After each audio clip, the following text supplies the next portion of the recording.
Halo semuanya, nama saya Julianto. Saya ketua kelompok 2 dari kelas 2 SIM A. Di video ini, kami akan mempresentasikan progres dari sistem basis data. Kelompok kami berisi 5 anggota, yaitu Leo, Olive, Erlina, saya sendiri Julianto, dan Harley. Dan dosen kita Suwarno. Judul proyek kita Warehouse Management System. Latar belakang ini akan dijelaskan oleh Leo. Oke, perkenalkan nama saya Leo Francisco. Saya akan menjelaskan tentang latar belakang kita. Di masa kini, banyak online shop dan juga pebisnis lainnya yang membutuhkan jasa gudang untuk mengurus produk yang ingin mereka jual. Dan tentu saja, satu gudang bukan hanya mengurus satu online shop saja, sehingga dibutuhkan sebuah program untuk mengontrol dan mengurus stok yang masuk in material dan keluar out material, serta penyimpanan barang storage. Program tersebut disebut WMS atau Warehouse Management System.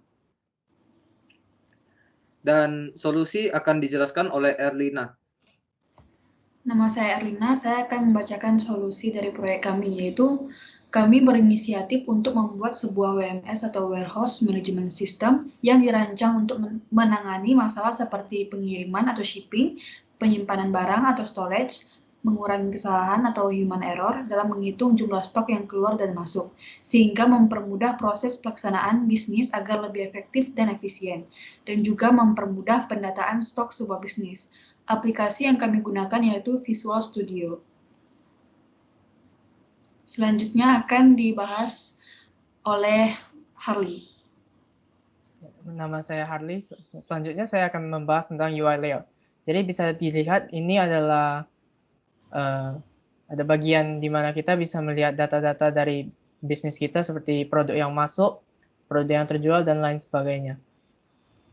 Selanjutnya ada bagian dashboard, dan juga di sampingnya ada navigation bar, kita bisa memilih bagian-bagian apa saja yang kita ingin lihat.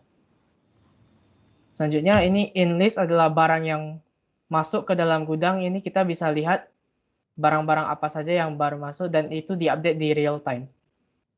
Selanjutnya ada out material atau out list. Di sini kita bisa lihat barang-barang yang keluar dari gudang itu ada barang-barang apa saja.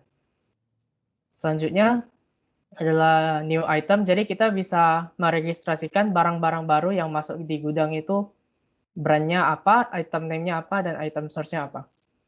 Selanjutnya ada in item. Kita bisa memberi info kepada gudang barang yang masuk itu delivery order number-nya apa, item code-nya apa, dan dari supplier-nya itu dari siapa, dan tanggal orderannya itu kapan. Selanjutnya adalah new out item, itu di mana kita akan memberikan data untuk barang-barang yang akan kita kirim atau keluar dari gudang. Selanjutnya ada invoice, kita di sini bisa melihat data hasil penjualan itu, invoice-nya ada di sini semua, jadi kita mendatakan semuanya. Ada stock list, itu kita bisa melihat barang-barang apa saja yang kita miliki secara real time, itu ada kuantitinya berapa dan nama barangnya apa.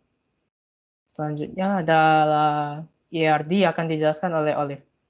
Baik, ini adalah ERD kami, bentuknya seperti ini, mulai dari brand, item table, in material, dan in detail. In material dan in detail kami pisah karena satu in material bisa berupa banyak in detail gitu.